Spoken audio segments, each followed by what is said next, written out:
You're now listening to Sound Talent Media. Check out more shows at soundtalentmedia.com.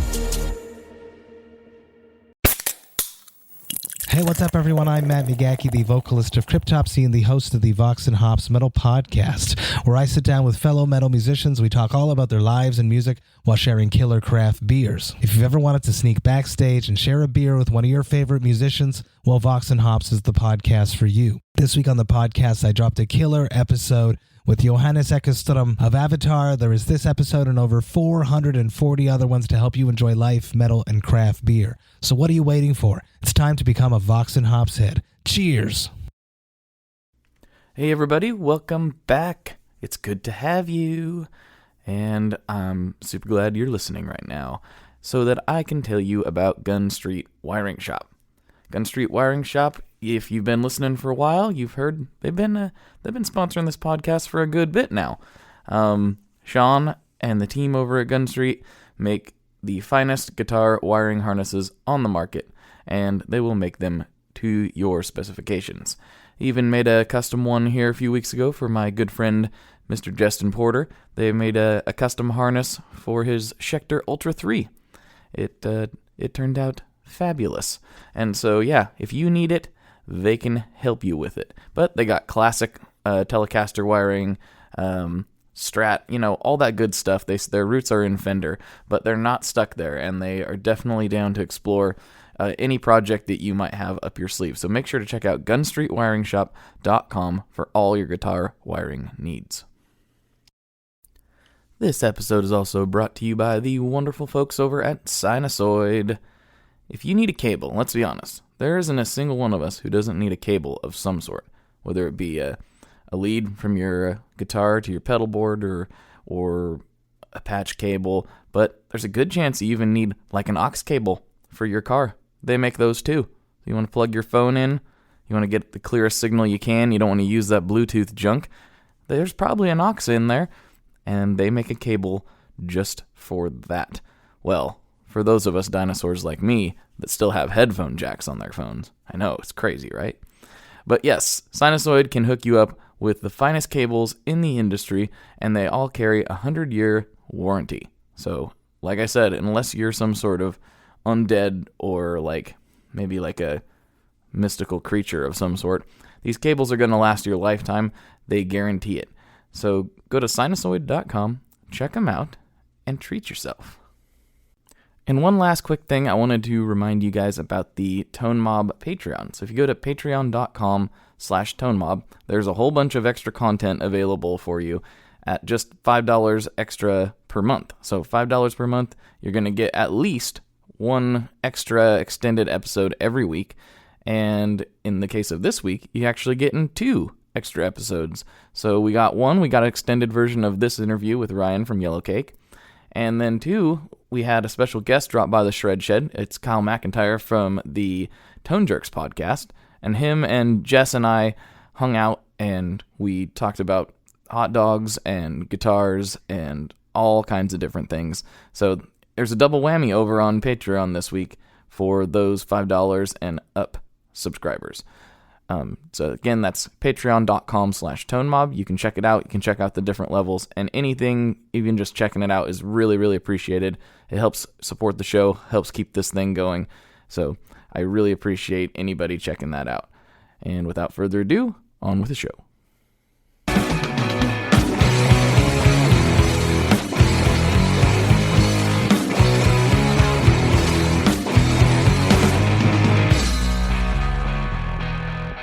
Hello, everyone. Welcome back to another episode of the ToneMob.com podcast, the show about guitar tone and the people behind it. I'm your host, Blake Weiland, and with me today, I have Ryan McCay of Yellowcake Pedals. This is the first time this has happened. This is the 3rd appearance Ryan has made on the podcast. Hi, everybody listening, and Blake, of course. I was thinking about this when we talked about it earlier. Are you sure it's the 3rd time? I'm trying to think back. The first time was 2015, and then we did another one. We might have even done another one in 2015 or early 2016. But you've definitely been on twice. Yeah. Okay. I guess am I the 3rd one? Really? That can't be right. Yeah, But that's right, man. okay. Well, I can't be right. It can't be right that I'm the first one to do 3 Yeah, podcasts. you're the first one to do 3 Tone Mob episodes. Oh, do I get a no prize? I don't know. If Maybe I we guess can get you a Marvel pizza. fans, old Marvel fans, comic nerds would know for a pizza, even better. I am a comic fan, and for some reason, that's not ringing a bell to me. Back when I was a kid, they would have the letter columns and all the comic books, and anytime somebody would pick out something wrong or they thought was off or an error or something in that issue, they would write in, and back before computers and all that kind of stuff, and they would say, like, am I right? Do I get a no prize? And sometimes your letter would get posted, and then sometimes you would just like wait 6 months and you would get a no prize. And I didn't know what a no prize was. There weren't forms back then. There wasn't anything like, I just wasn't picking up on it because I was a kid. I was just like, what's a no prize? I mean, it's gotta be, And so, like, it's just thin envelope. It was cruel and funny, and it's this thin envelope, like what you would get a pay stub in, and like you just peel off the top and open it up, and it's just like, this is your no prize. It's just printed. I'm just like, and I'm like, oh yeah, you guys are funny. You know what I mean? That's Like, actually kind of awesome. oh, it is. And I was just like, well, I'm one of probably thousands of people, hundreds of thousands of people in the 80s that got a no prize. So there you go. That's great. What do you remember? What you called out? I don't remember which comic book it was at the time. Oh man, I would love to know that. I got a pretty cool honestly thing. I don't think they printed if they did print the letter, I might have missed it, but if they did, it could have been something that a lot of people called out, so they just sent everybody a no prize, and then they just picked the letter and printed it, you know what I mean? But I can't remember what it was by. Yeah. And that makes sense. I didn't even think about that. Yeah, I mean, obviously, I don't think I was the only person that spotted whatever the error or misnomer or whatever was going on in that particular issue. But, I mean, like, I sent the letter off, and oh my God, I don't know how long. It had to have been like 6 months, and I completely forgot about it. And it was like, get this thing in the mail from Marvel. I'm like, oh, what is this? And I, remember it like, oh, my no prize. And yep, that's exactly what it is. That's no wonderful. prize. It's like, congratulations, you get nothing. Congratulations. Yes, you are a giant nerd. Yeah. Did you are you a fan of the Marvel movies at all? Oh, definitely. I'm not as up on them as I used to be, but I am a big fan of all that stuff. Okay. So I wasn't sure. I'm not sure if you caught up to like Infinity War or anything like that. I just watched Infinity War recently. I already knew what was going to happen because I didn't know how they were going to implement it, but I already knew what the Infinity War premise was. And hey, for everybody listening, if you haven't seen this yet, I mean, turn it off because this is your spoiler alert right now. This is your spoiler alert. You're just going to have to skip ahead. I think it's been out long enough. It's really hard not to know. I'm very, very, like, unless somebody like directly spoils something for me, I am really fascinatingly good at avoiding spoilers for the most part on things that I care about. Well, I don't want people not to listen to this podcast, so I don't want them to turn it off. They'll turn it off, and then they're not going to watch the movie. They'll watch like 3 years later, like, oh yeah, that's right, that was that podcast. Is it still available on? We'll just lose a bunch of you. We're not going to go any further. We're just going to say we're not going to go any further. I really want to go in further. But I mean, do you agree or disagree with just the way that because there's all these Marvel storylines in the Marvel universe that they have thus far done a really, really good job to make it a good movie, a good storyline, and handle everything as best as they could and develop characters? I mean, this is an arc that started with the first Iron Man. Do you know what I mean? Yeah, I think they've done a fantastic job with it on the whole. I really do. And then there's DC that just drops the ball. No, it's not perfect, but DC drops the ball constantly, which is sad. I'm so like, let's see, what's so weird about DC, and with their movies and their universes, like when they get it, they really get it. You know what I mean? Like when they get a good Batman, like they get the Dark Knight trilogy, it's like, oh yeah, this But was that doesn't awesome. operate in the DC universe of the other superheroes. I mean, I guess maybe No, it it could doesn't. have. It's more of like, it's definitely more of a believable. It's not so far out of left field superhero type stuff. I did like Ben Yeah. Affleck as the Batman. I mean, I felt like his character needed to get developed more, but I mean, I liked him. I just thought everything else was just they were trying to do what Marvel did in like two movies to try to bring everything together, and it just doesn't work that way. I don't think. Yeah, and it's upsetting because I thought, despite what critics would say, I thought Man of Steel was excellent on the whole. And I didn't really. That's the only one. The one thing I hated about it is I thought that like the gratuitous, it wasn't violence as much as like the gratuitous destruction. I thought was just way too over the top. And I don't think so because I don't think so because I think if let's pretend that was really happening, that's what it would be like. Yeah, You know, like I guess if Superman's fighting Superman, he's not going to punch him and he's going to fall over. He's going to punch him and he's going to fly through everything. Try to put him in a headlock. You can fly at least 50 miles outside of town in like 5 seconds and have it out in the middle of a cornfield or wherever the hell ever where there's nobody going to be, you know. But it's kind of one of those things though, like, well, yeah, they could do that, but is Zod going to want to do that? Zod's going to want to duke it out like where he doesn't care. You know what I mean? Well, and I guess he's going to try to keep. If you think about the first Avengers movie, okay, which I will spoil because if you haven't seen that, I mean, come on. Yeah, that's fair. That's fair game. But like, I mean, there was a lot of destruction in New York City, but it wasn't like the whole city was decimated to like nothing and there were like huge buildings falling on everybody. They just did it in a more of a way that to kind of keep you into the like that more of like fantasy of the comic book. But even that was a little different because when like I'm saying, like General Zod is essentially Superman as far as his powers are concerned.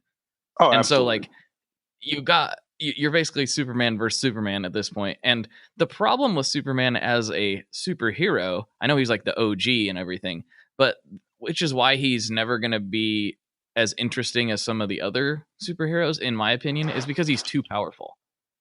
He has too many abilities, you know? He also doesn't have like the type of brooding darkness that some of them have, and I don't know. He's not as deep of a character, possibly. He should be though. It's just because like his story's kind of fascinating, but like I wonder why it's not as interesting most of the time as like Batman.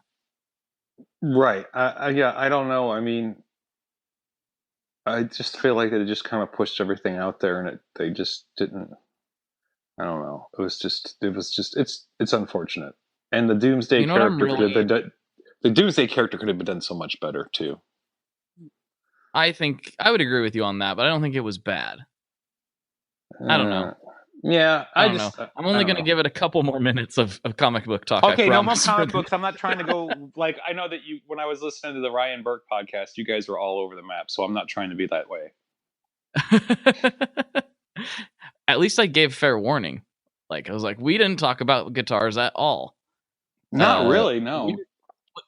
He tried to get you into politics, and you were like, no, which I kind of probably with you right there. I just don't like to get into that realm. No, I don't want to get into that. No, Ryan wants me to say something dumb that will get me like somebody will take that soundbite and make it sound like I said something awful. You know, like that's what Ryan not very wants. Nice. Ryan's not that kind of guy. The man loves controversy. He loves it. Does he really? I mean, I like Ryan. Yeah, he's a really nice guy. And I think he's awesome too, but he likes controversy a lot more than I do. And congrats to Ryan because he just had his second child recently. He did. It's wonderful. All right, so what's next? What's up? Go ahead. So Yellowcake pedals. So yeah, it was more of a coincidence than anything. But I last night, like I was playing, out in the shred shed as I do, and I went, oh yeah, I want to play. What do I want to play? I haven't played with this for a little bit, and I was like, and I busted out the Furry and Fried, And I don't know if it's because I'd been texting you or what. I didn't intentionally do it to talk about it on this podcast, but I did bust out the Furried and Fried last night, and I found out how much that thing likes to be played with a baritone. Really? It really likes to be played with a baritone. Oh yeah, big That's time. rad. I don't own a baritone, so I mean, You have a but bass? I do. Now I do have I do know of bass players that use the furry burrito that love it. Like one in particular for sure that stands out, Matt Strong from Space Face. If anybody is familiar with Space Face, kind of like that bit of has kind of like a psychedelic vibe.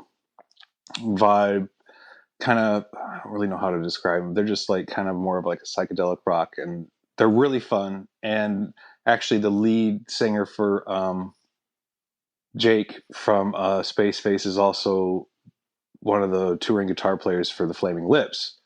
So, Oh, okay, gotcha. And I'm not sure if I haven't talked to Matt in a while, but I'm not sure if Matt still does backline for Flaming Lips when they're touring. He does like some roadie work and stuff, and then Space Face is kind of on the side when they're not touring with Flaming Lips or whatever. When Jake Ingalls isn't touring with Flaming Lips, but like yeah, so he really loves it, and he's used it on a couple of their recordings, if not all of their last record, which I'm not sure. I know they've dropped a couple singles here and there since in the last like couple months, and I still have yet to check them out. But like, yeah, I love it on bass. Your mom on bass is great too. So I mean, when you get down, especially when you starve it, it just gets a little bit more, which but that's just me. Splatty or whatever. Well, splatter just a little bit more. In some ways, it kind of feels to me like, especially on your mom, it tightens up a little bit. You know what I mean? Because then you could kind of get that gated type whatever kind of fuzz. Right. Just right. So it's kind of like boom, boom. Kind of. I'm totally doing it wrong too, but whatever. It's fine. It's Wednesday.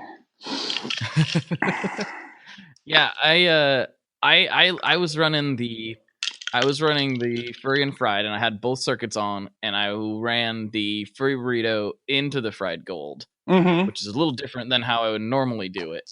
And I was kind of using it not really as like this hyper aggressive thing, but more like just adding some texture to some chord work.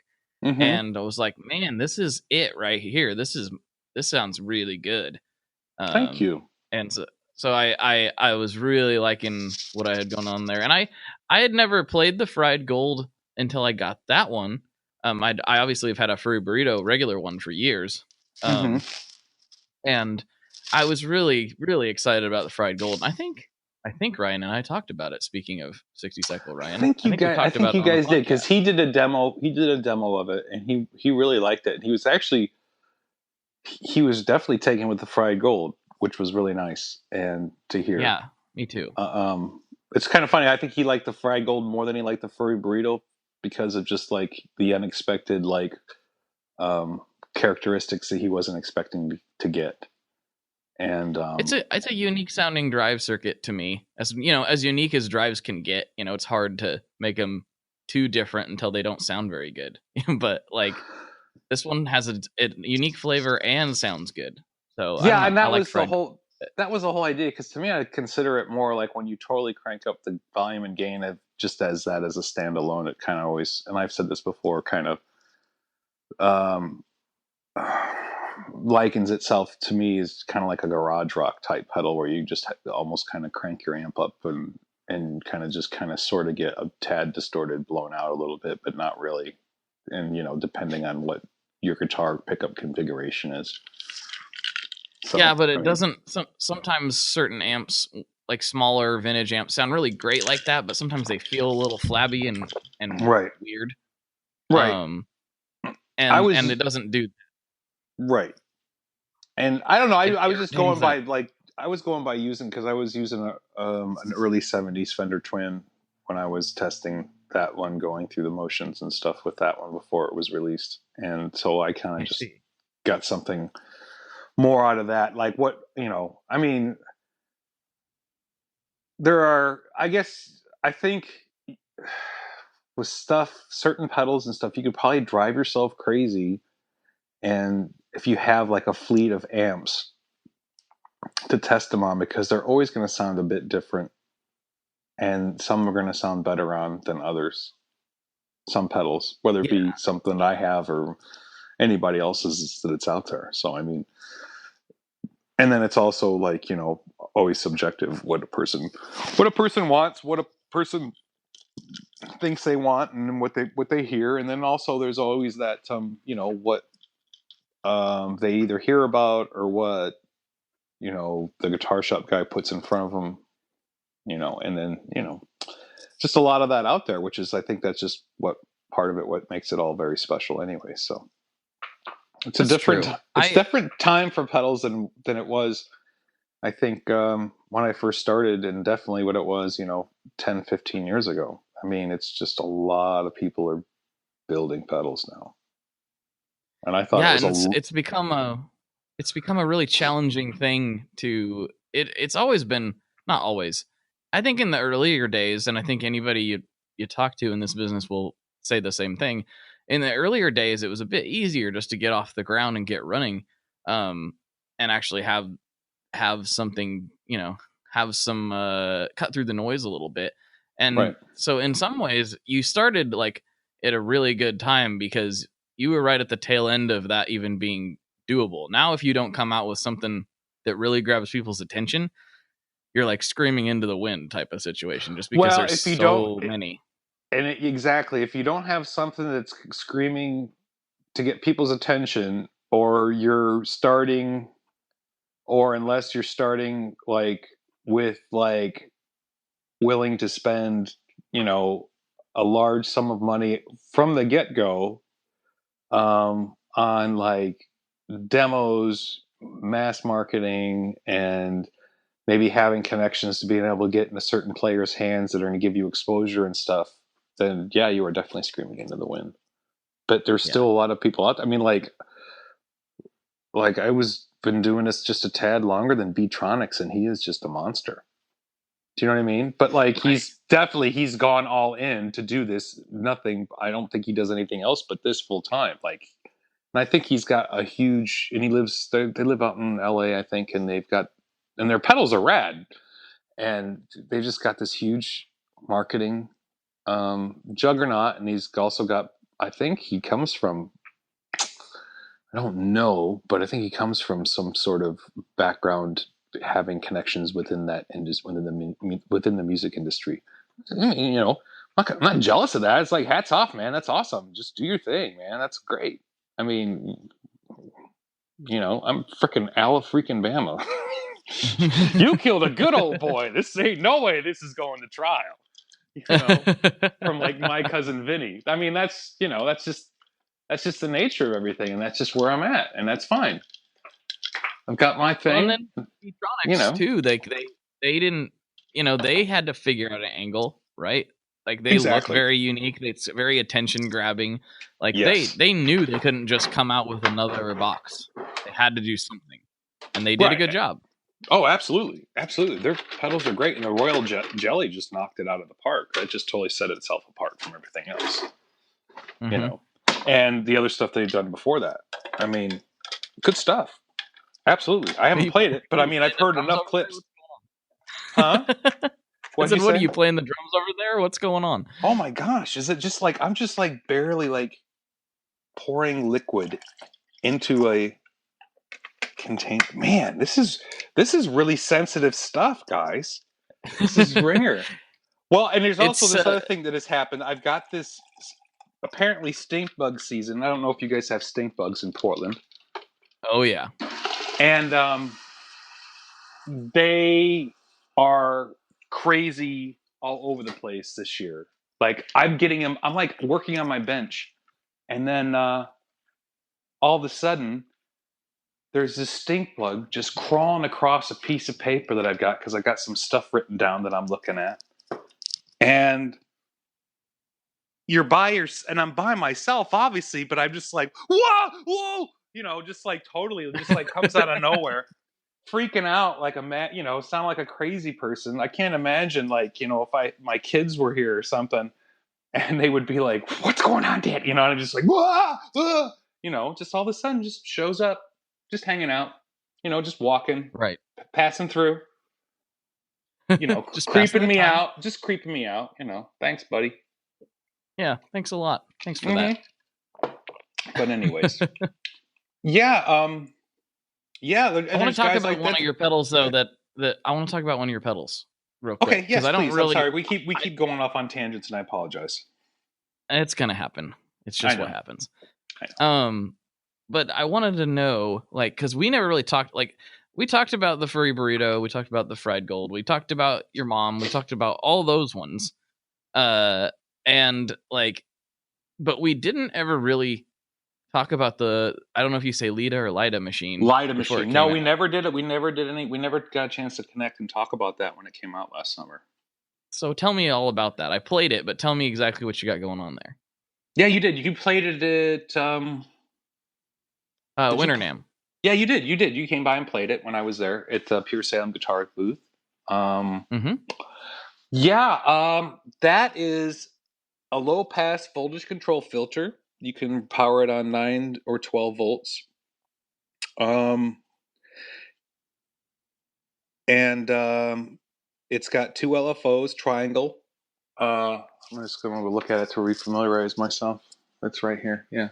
And the right side is always on, but you can always just turn the depth off and just totally take it out of the circuit. And, voltage control filter, a resonant filter. It's got the frequency and resonance. And then the left side is another LFO, triangle-based LFO that you can turn on and off with the extra foot switch. And it's got the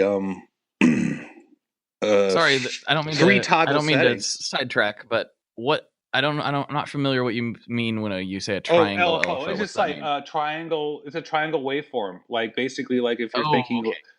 Yeah, low frequency oscillator. I'm sorry, I just whatever. And it's triangle. It's a triangle shape. There's like you have your all sorts of different waveform shapes. There's square and reverse and sawtooth and ramp and all that kind of stuff.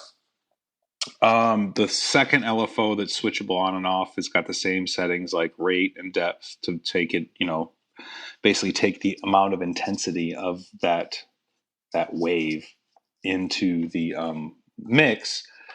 And it's also a triangle, but it's also got a up toggle for like a ramp and down toggle for sawtooth, unless I've got that backwards. And which I probably do. It's Wednesday, like I said. I think I said that earlier. And but yeah, true. No, it's ramp on the top and sawtooth on the bottom. I do believe, or yes, no, whatever. Anyways, or the other way around. Actually, you can actually play one and then just play one and then just like send me a text or an email or a message through Instagram and be like, no, it's this. And it's just like, that's right. I know. I told you it was Wednesday. So and then it's got a clean mix to just bring in a clean signal, and that's pretty much it. It's got a CV, an expression out for the expression pedal of the frequency, and a CV in if you want to bring in some other crazy stuff. That was definitely a pedal that I will always look at and be like, that was the one that's wow. I was like super happy with the way everything turned out. The knobs demo that was done back in December of last year was huge, very helpful, very, very helpful. Mm-hmm. And it's it's become very popular, or it's probably my best selling or my most popular out of everything, which is fine. I mean, like, I'm not, not mad one iota. I want to be able to do more stuff like that, which is kind of what I'm working on. So, but yeah, cool. It's all positive, negative voltage, that kind of thing. Kind of more of like, it doesn't get synthy, but it's like really fun when you add, fuzz, overdrive, distortion. Just brings it out even more. So For sure. I was playing with it with a ton of fuzz when I was playing it. So yeah, it gets really you know. crazy. I mean, it just adds that extra. It just it's super fun, and like I'll still find settings on it and stuff that I'm like, wow. I mean, the Premier Guitar people loved it. They did a great write up on it back in I think March or April issue, and I'm super proud of it. Super proud of it. It definitely made me feel like, oh wow, I can't believe that people really like this one. You know what I mean? I mean, I don't know. I don't know how to judge all of that, but like if people really like it, and I've been getting lots of feedback, and still lots of questions from people about it too. Emails from people like, "Hey, I own one," and I was like, "Well, if you just they want to it's because I didn't put a manual in, which was probably my fault, obviously." So and they'll be like, "Oh, when you decided that, was it a Wednesday?" And I'm like, I'll probably be like, "Yeah, probably." Probably was. It was Wednesday. It was the Yeah, it middle was of the week. probably Wednesday when I decided not to do the manual. I was like, "No, we're not doing that."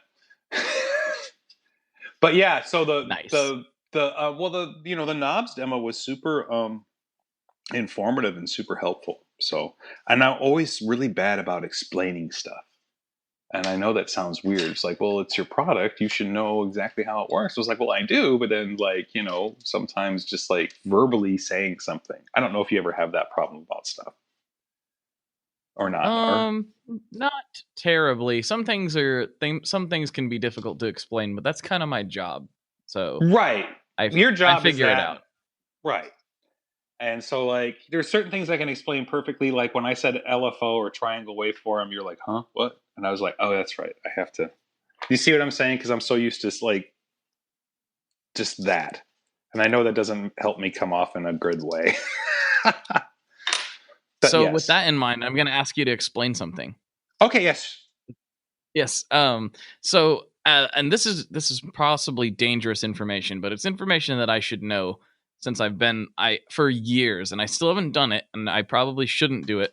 My wallet would say I shouldn't do it, but I really I've been eyeballing Eurorack and modular synthesizers for a while, Right. and I know that control voltage is a big deal with those things, but I don't know actually I don't know exactly what it does or how it works. So maybe you can explain that to me.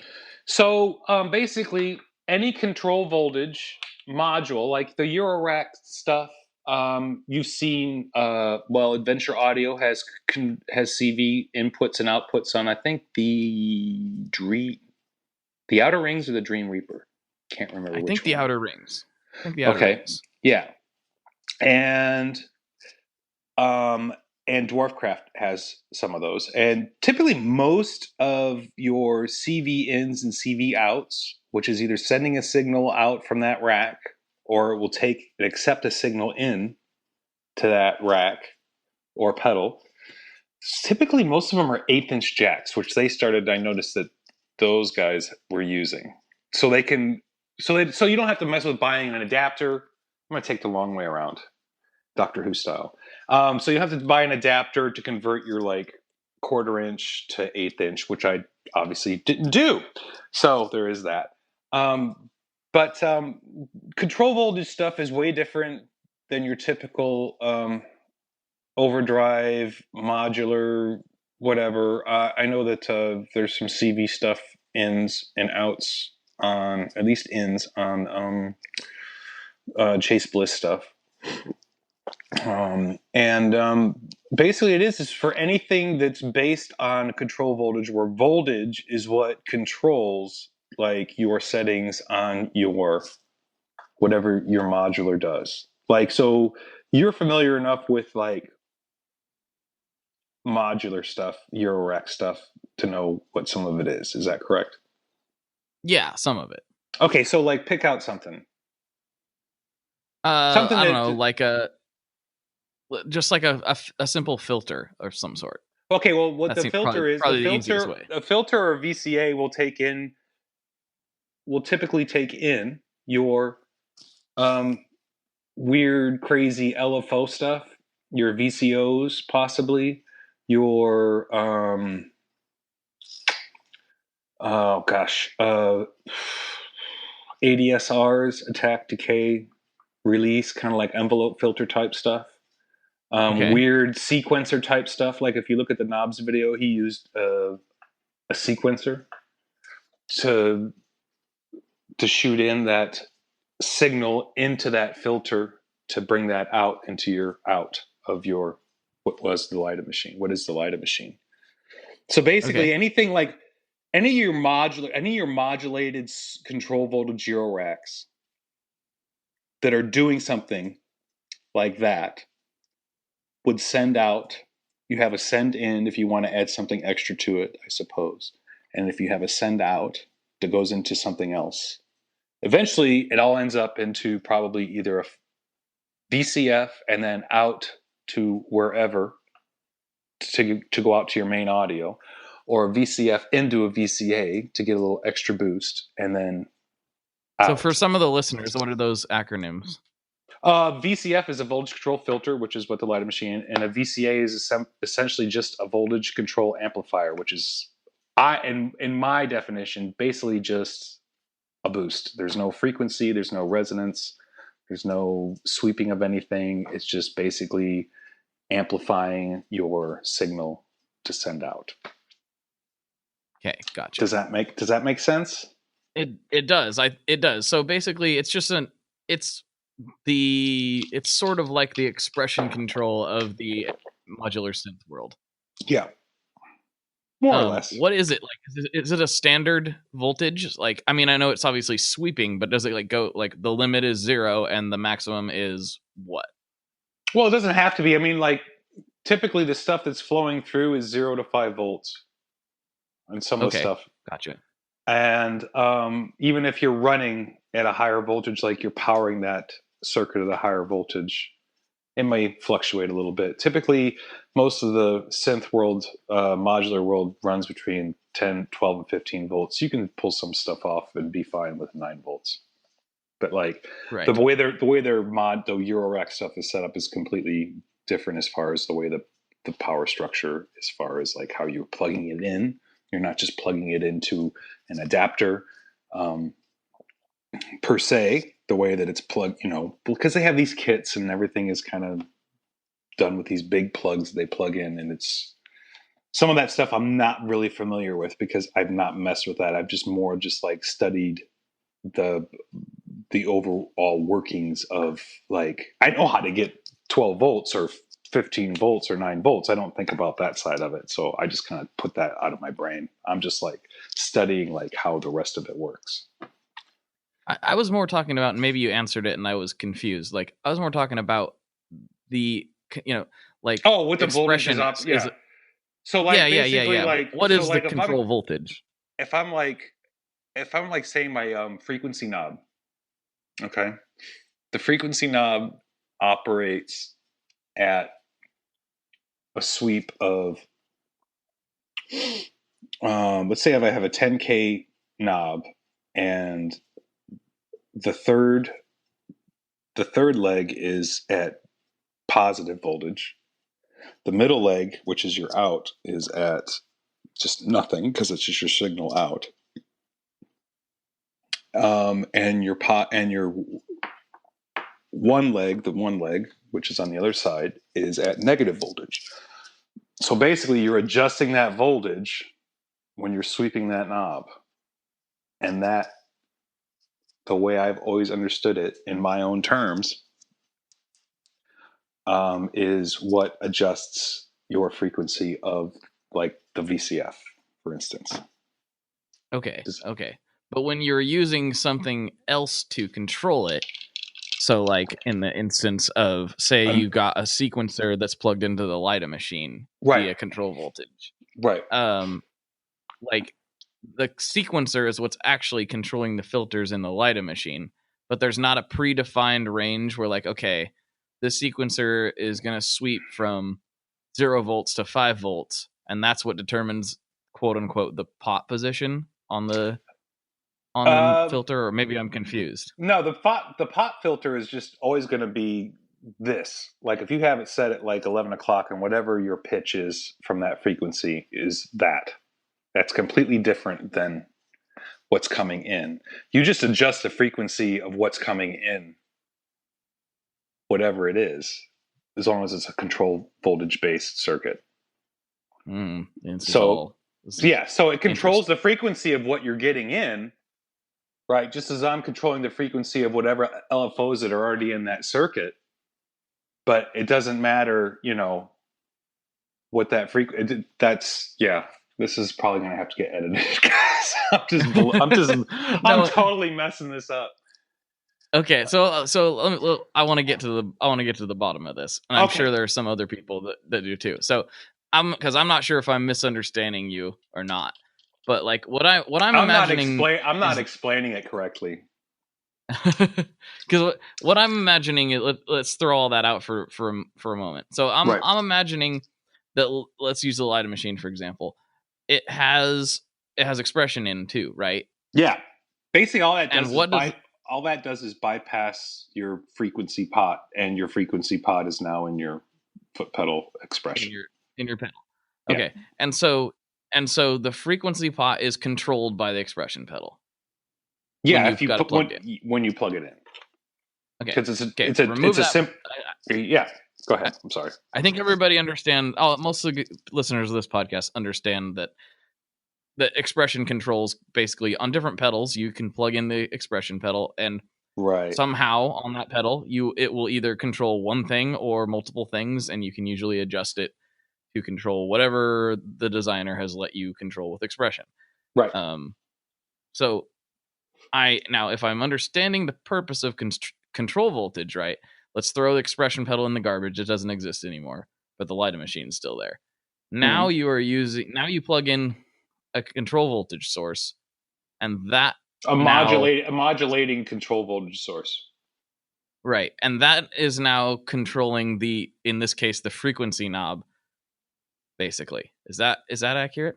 No, it's not. It's not controlling the frequency knob. You're controlling whatever's coming in with the frequency knob. Like, let's say you've got like both LFOs running, okay, and they're running at different rates. Let's say tremolo type sounds running at different rates, and you are controlling that. I mean, that frequency controls the overall frequency of anything that's running into that box. Even if it's just like I am running a furry burrito into my Lida machine from the in, and I'm not using control voltage in because it's not going to do it's not doing anything for that. And it will always control whatever it's getting. And it's getting two LFOs that are turned on right now because the Lida has two LFOs, and it's controlling. If I have it set at 12 o'clock, both LFOs are going to be at that same pitch, maybe at different rates and at different depths. One's more intense than the other. And then you add in a control voltage. You can add in another LFO to that control voltage. So, and they're set at three different rates. So you got three different things going on. The frequency is the master control of like what that frequency is, no matter how low or how high. Okay. So it's not, so control voltage it's not the expression control of the synth world then, like I was thinking. It's a different thing altogether. It just basically the control voltage is like, we're just going to save each other a bunch of time because I figured this would be the best way to say it. Just to say that there's like two LFOs in the Lida machine, which there are, right?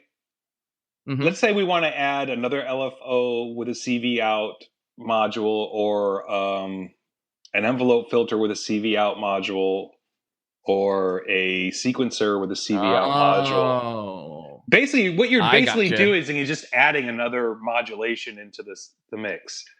So basically, that's way different than what I thought it was doing. that's why I'm really thinking we if we edit, we'll save people some time, because there's going to be a lot of people they're going to be forced to listen to this just like I did. Just like, okay, listen, man. Sometimes you have to take one for the team. There's a good chance that like you said exactly that, and I didn't understand. No, I didn't say exactly that, because the other people that are listening are going to be like, he didn't say exactly that.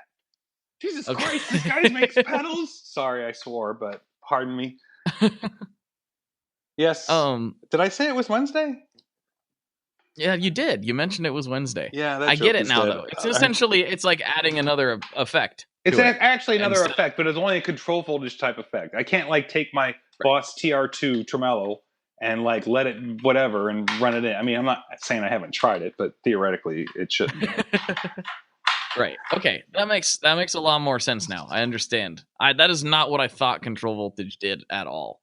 I thought it was basically a different way to externally control another control on the pedal or on the modular. See, now I understand what you're saying. Yeah. No. I thought it was like an expression, like how an expression control is basically an external control for an internal effect. That's not what's control. Oh, okay. Yeah, okay. All right. No, that's not that at all. Now I understand what you were getting at. We really just we knocked that one out of the park, Blake. I'm telling you what, baby.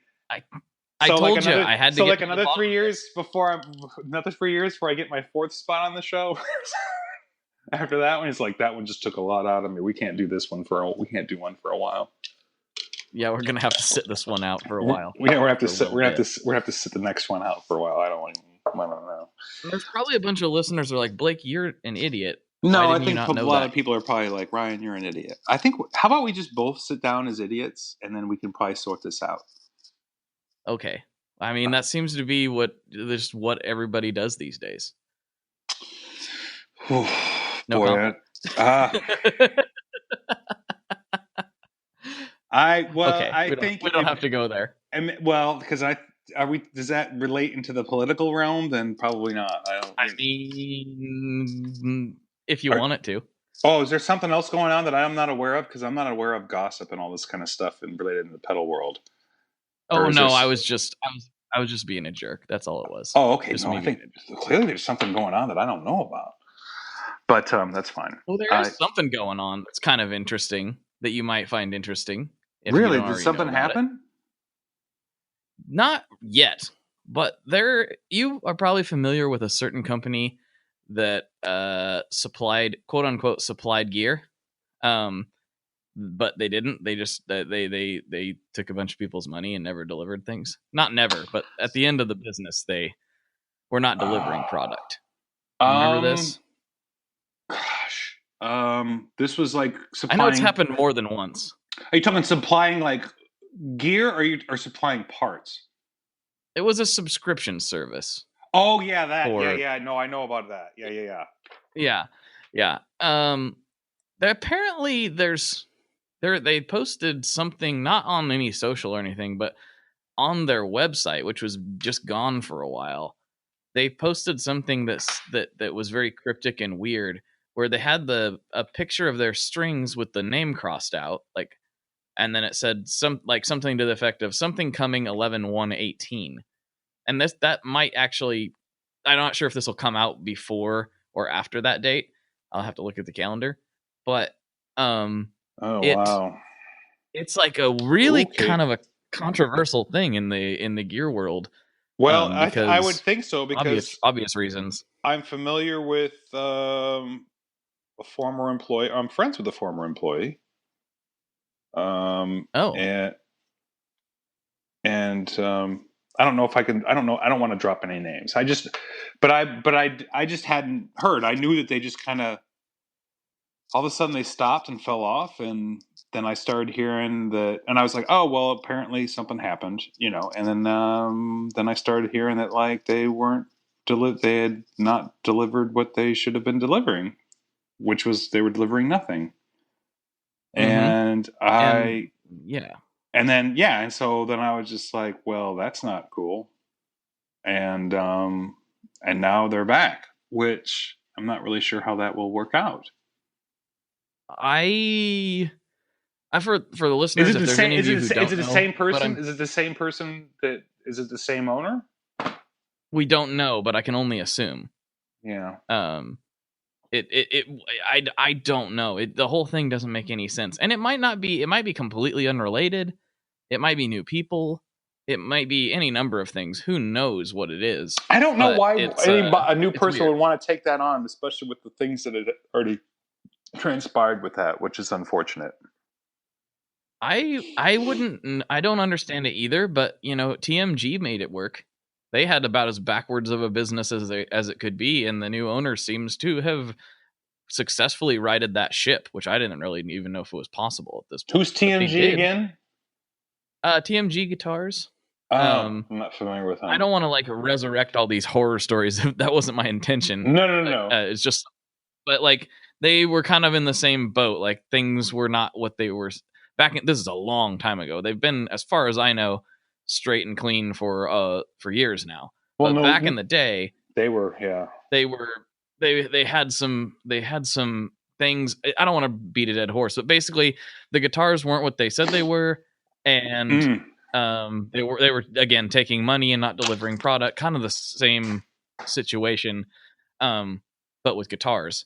And then the original owner, who knows what happened? It was taken over by a new guy, and I was like, I can't believe that you would want to take that on, but he did it, and it seems like they're doing pretty good and have been, more transparent and been a good company for a while now. If it is new ownership, what I can tell, they'll have to make sure that they highlight that. I think the friend that I'm talking about is somebody that you know. Oh, okay.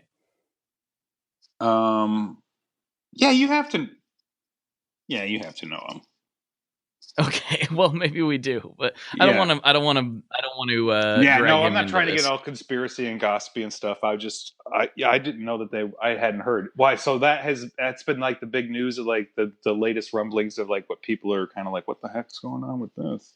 Yeah, it's been definitely a big chin scratcher. And for those of you who don't know what we're talking about, I'm guessing if you listen to this show, you probably know. But have you guys talked about this company before on your show? Here and there, yes. Okay. Yeah. So if you can do a little bit of Googling about string subscription services, and you'll probably figure it out really quick. Yeah. I just don't want to be a super big jerk, and you know what I mean. Hint: I probably shouldn't have brought it up. Hint: it's not Stringjoy, because they're great. No, that's definitely not a problem over there. No, but he's also great though. Because he was right across from me at Summer NAMM, so I know it's not him. And he's a great guy. He lives in East Nashville. He's a really rad dude. He's always been very friendly, and we've gotten along just fine. And I've never heard anything bad about anything he's done. Nothing. No, and that's not like he does that, but that's not his main focus either. It's what else does he do? He does. I mean, no. Stringjoy is his main focus, but he does. But subscriptions are not his main focus. No. He was never. It was never. That's what I'm saying. So, but the other places, the subscriptions. Scott's fantastic. I talk to Scott all the time. All the time. We work together on a lot of stuff. So oh, do you really? He's good. Yeah. Oh, yeah. He's my boy. He's the man. Dude. So you guys got to hang out when you went to Nashville right after the NAMM show. Exactly. Yeah, exactly. We were down there, I was checking out the new shop and, all that stuff. And it was fascinating to see all of that in action. It was really cool. Yeah, he was, he actually found out when I was talking to him last summer that he actually lived in Indianapolis, and he was, when I was there, which not to date me, ladies and gentlemen, he was actually living there when I was living there, although I was older. I think he was. I'm sure I was older because I'm still older than he is. So, but yeah, he was like, yeah, I lived in Indy. So we talk about places and stuff like that. And so that was pretty funny. I was like, yeah, I was living there for a while. We probably crossed paths and didn't even know it because, I was a young adult and you weren't. So there you go. Yeah. Scott's great. I like him a lot. Yeah. He's a good guy. So you have this thing with pizza. You have this love affair with pizza. I do. Pizza's like your thing. When it comes to food, the thing you talk about the most is pizza. Now I'm interviewing you. And okay, that's fine. That's okay. There's going to be a control voltage question in there. And so just kidding. So where did you end up? I forgot. Where did you end up getting pizza when you were in Nashville? Oh man, why can't I think of the name of it? Mm-hmm. We definitely got pizza, and my brain has completely failed, and I don't remember what it was called, but it was good. Okay, so like, are you the type It of was person? in East Nashville. Was it 5 Points Pizza? Um, Was that right, or was it something that else? sounds right. I think it was 5 Points Pizza. So, do you like the That thin sounds crust, right. or do you have to have the more deep dish type crust guy? Yes. You love the deep dish. No. Yes. I like them both. Oh, okay. Yeah.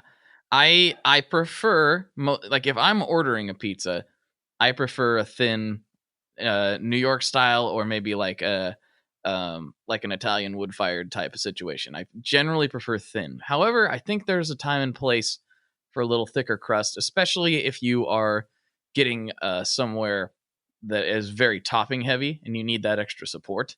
Mm-hmm. So I can see the a time and place for some of that stuff.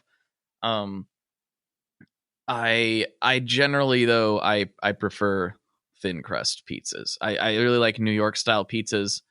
I was I'll admit it, I was very, very skeptical when I first went to New York City. I was like, you know what? I hear everyone talk about the pizza. I Right. look at the pizza in the pictures. It looks good, but you know what? It looks like pizza. Like what? How can it be, this Right. thing? And so I was like, I don't know about this, but we'll give it a try. Right. And I had obviously a lot of pizza while I was there. And I was like, oh. Is that all you ate? Was pizza in Nashville? Oh, in New York. In New York. Yeah, in New York. I had a lot of pizza. It's not all I ate, but it was the main thing consumed because obviously I gotta know, right? And so Well, yeah. I'm now a believer. I wasn't a believer, and I turned into one. Now I'm like, oh, I get it now. I really do. You got to go to the. Obviously, have never had pizza at a reputable place. Well, there was one time I got order out pizza when we had a bad layover years and years ago at JFK when we had to stay at a hotel. Mm-hmm. But like, it wouldn't. I don't know if it was good or bad. I was so damn hungry, it didn't matter. Do you know what I mean? It just didn't matter at that point. But like,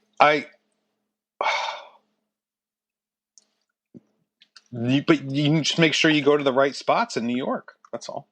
You know. Oh yeah. Everybody can go to like you can get New York pizza, and you can get pizza in New York anywhere. But like you just got to make sure like you're hitting the places. Like because that's when I remember you posted on Instagram like or somewhere or maybe it was Facebook or the Tone Mob forum on Facebook page. Where like we're going to Nashville. What would you recommend? And I recommended City House because it's a thin crust pizza and it's the the serious oven and all that kind of stuff. And it was really, really good. I had the pork underbelly or the pork belly, I should say. And it had like a fried egg in the middle of it. It was so good. That sounds delightful. It was great. And the only reason I know about City House is because I am and still a huge Anthony Bourdain fan. And he did a Nashville episode and that's where they went. And of course, I saw that episode right after he passed, so I was like, I am going to go to that place. So that's awesome. I don't know. I need to go there next time. You do need to. It's great. I had a great experience there. It's a great little restaurant. Really hard to find apparently because they don't have like a visible sign outside. But I guess they don't need one because it was packed. If you know, then you know. If you know, then you know. Right? I mean, but it was. Yeah, that was a hard one. It's just like it seems like celebrity passings in the last couple of years have gotten to be a little bit more of like gut punch after gut punch, and like that was another one. It's a strange thing, right? Like, maybe it's because we're a little bit older, but I remember when I was a kid and like I'd see certain celebrities that would have passed, and like adults were like visibly upset about it. I'm like, you don't know that guy. You know what I mean? Like he's just, some guy. But it's like what I didn't realize as a kid is like these people, they don't know, like we don't know them, but they're like become like when you become a fan of somebody, they become a part of your life.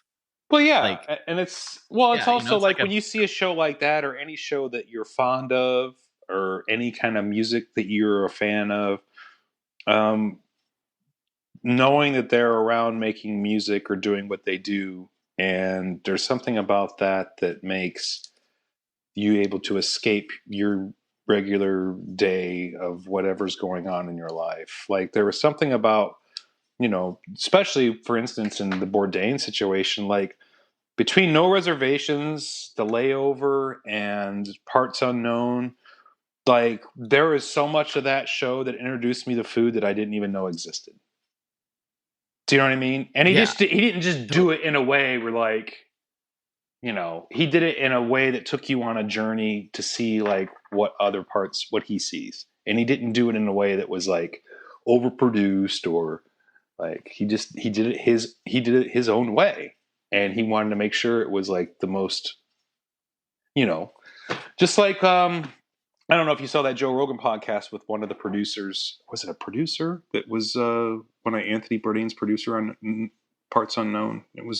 Came out like I don't think I've seen that.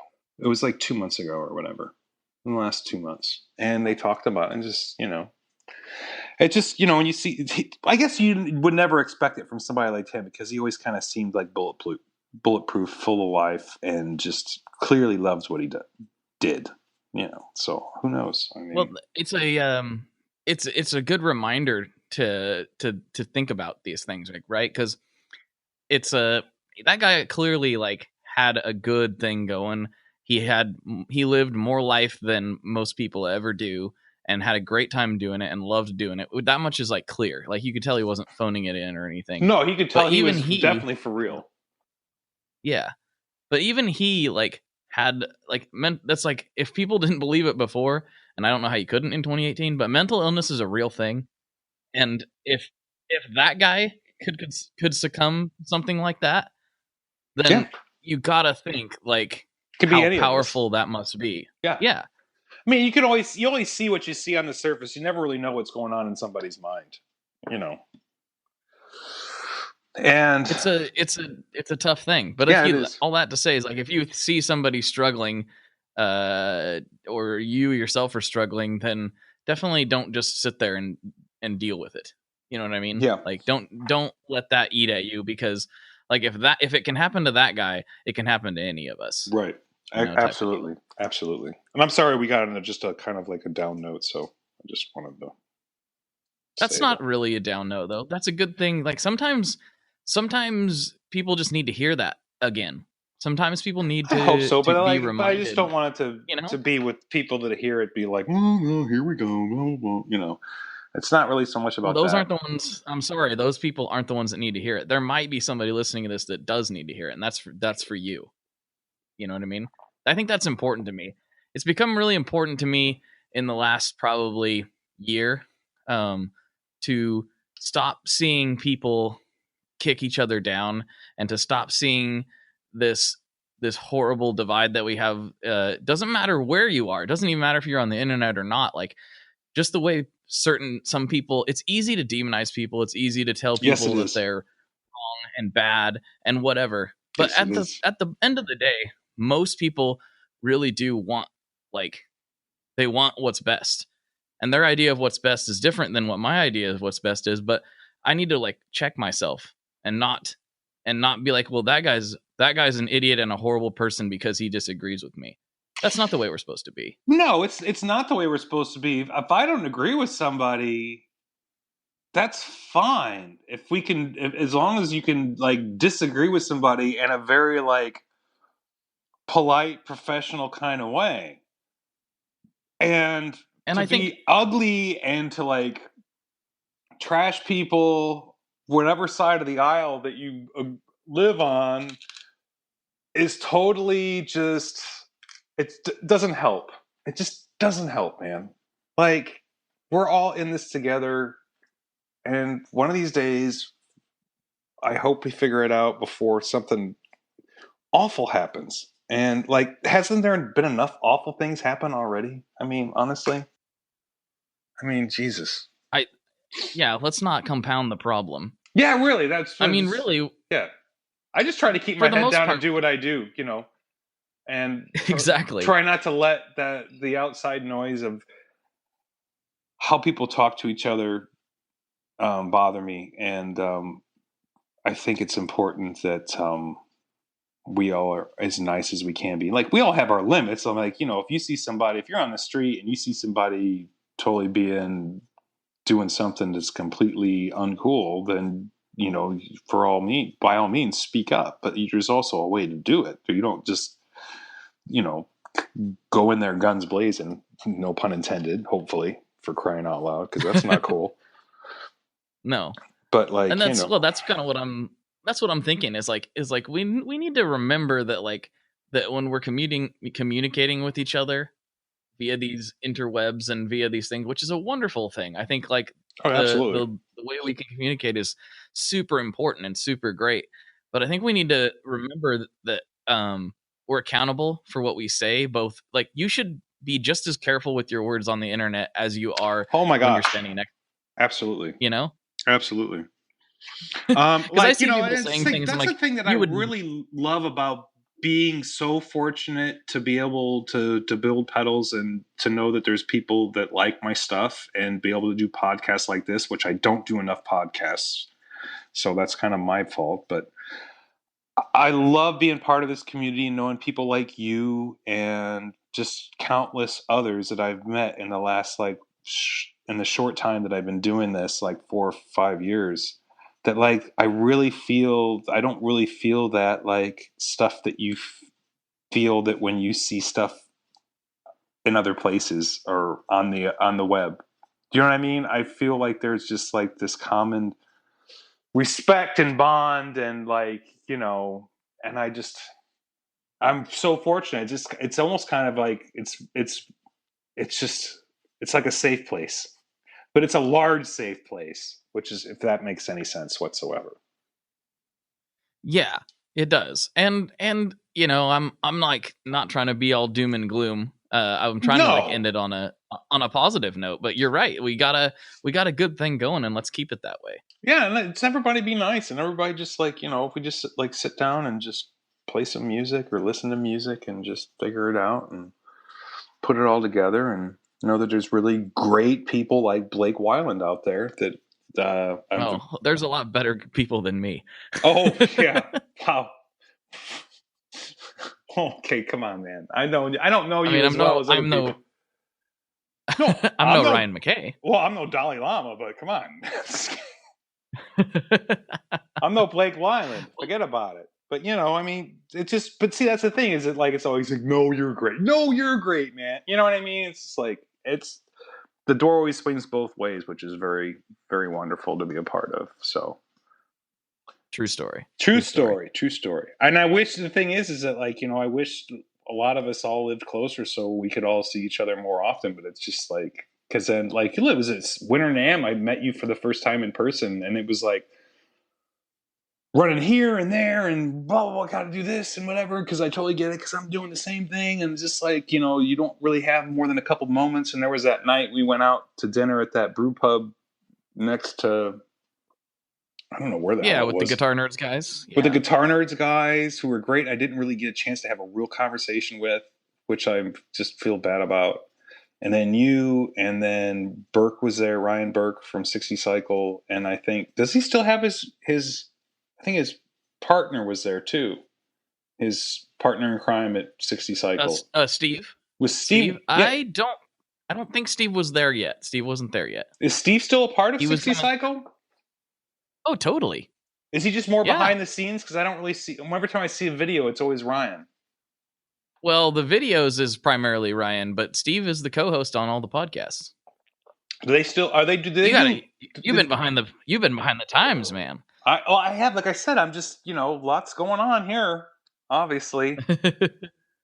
Yeah. He no, Steve's definitely still involved. Ryan does, I think. Do they have guests on their podcast, or is their podcast just them talking?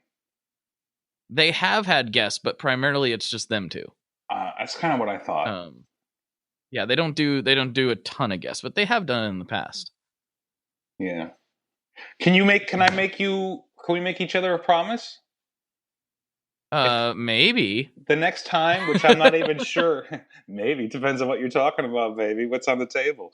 The next time that I come to Portland, which I have no idea when that'll be, either, and we don't even have to do like a live podcast recorded, I would love more than anything to just go out and have a meal with you. It doesn't even have to be us. It could be like with just like whatever. And gosh, Leon and Justin, because I met Justin in Winter NAMM, and he was at that dinner too, and he was great. I would just love to just Totally get together with you guys, even if I have to like make and just go out there just so I can do that. If the budget fits, it would be worth it. That would be just the best, because I love Portland. Well, I found, speaking of pizza, and this is a good place to lead off, and I've probably already talked about this on the show a few times, but I finally found a really like legit slice shop here that I'm just obsessed with right now. Really? A slice? Just a slice shop just by the slice? Yeah, by the slice, New York style. Oh. Yeah, it's called Scotty's Slice Shop, and it is really, really, really, really, really good. Are they downtown? They're on the east side. Right on. Kind of close, sort of close to the Benson shop, actually. So, I met him too. He's great. He's such a sweetheart. Gosh. Oh, totally. In fact, I can't remember. I'll have to look. He might be on the episode that's just before this. I'll have to check the schedule, because he's come back on. He was like my second interview ever. And so we did another one because things have really changed for both of us since then. Yeah, he's just, his amps are unreal. He's just a super great human being, just from the limited conversation I had with him this past summer. I wanted him to come by the booth, and then when he would come by, he would kind of be like, "Oh, you're busy," and I was like, "Yeah, we just never made it work, but whatever, it's fine." It happens. It does. Happens. Well, let's wrap this up. All We've right, got a let's little wrap over it an up. hour. But before we do that though, where can everybody find you on the interwebs? At Yellowcake Pedals on Instagram. Just search Yellowcake Pedals on Facebook, and if you need to get a hold of me, through email, Ryan@yellowcakepedals.com, or the website yellowcakepedals.com. Oh, don't forget, quick plug, limited run of Furry Burrito in the orange box was posted today, or yesterday actually, so by the time this comes out, there should still be hopefully some left in stock. Maybe, I don't know. All right. Sounds good. Thank you so much, Blake, right, for your time, man. I appreciate you. Oh, thank you, sir. Thank you. All right, everybody. For Ryan, this is Blake. And as always, folks, good luck and good tones. There you have it. There's another episode in the bank. Ka-ching. We're chugging right along on our way to episode 100, and I'm kind of excited about that. I think that's kind of a crazy thing to even be saying, but we're almost there. So thank you to everybody who has stuck with this weird thing for this long. It is just awesome of you to do that. And again, we have a couple Model 1s left, so if you still want to get in on that fuzzy action, we have a few of those left at tonemob.com/store, and you can check out the demos. We got 3 different demos up. This is the Germanium edition, and I think we're done with them at this point. We've just got too many other irons in the fire to try to do another run of those. In fact, we got a rather awesome one coming up next week, so stay tuned for that. Yeah, I'm really excited about it. It's spooky. But yeah, the Model 1s, still got some of those left. If you guys are interested in picking one of those up, go to tonemob.com/store. You can check out, we got 3 different demos done that are all really good and show off the wide range of sounds that are available in this thing. And thank you to everyone who's already picked one up and are rocking it. I hear that one of my favorite bands is going to be using it on a record. I'm so excited. But I don't want to speak too soon because I don't know if that's going to happen or not. Anyway, thanks for listening. I'll talk to you next week, and I hope you have a great one.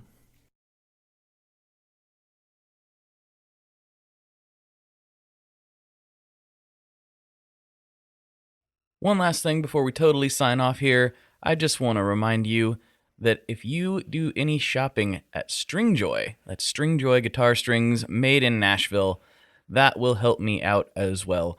As I've said for years, I'm heavily involved in that company, and I really do think they're making the best products on the market. So if you would like to try custom strings, go to tonemob.com/stringjoy and check them out today. I seriously love what the team down there is doing.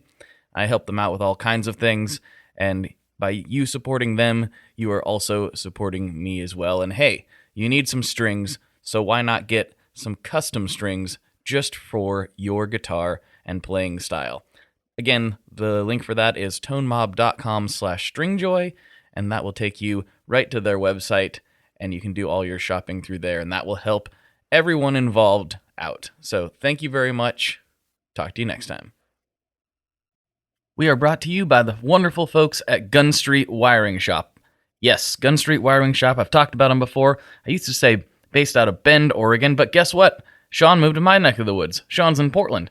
Sean is awesome and has helped me with a bunch of stuff lately. And if you have wiring needs for your guitar, he can help you too. If you want to get weird with it, he can get weird. If you just need to spruce things up a little bit, there's your guy. He takes all the guesswork out of doing your guitar wiring, and he makes it simple, and his customer service is top-notch, and I can't say enough good things about Gun Street as a company. I really respect Sean and what he's all about, and the product is top-notch. I've got 3 different guitars that now have Gun Street harnesses in them, and I could not be happier. So go to gunstreetwiringshop.com and check them out.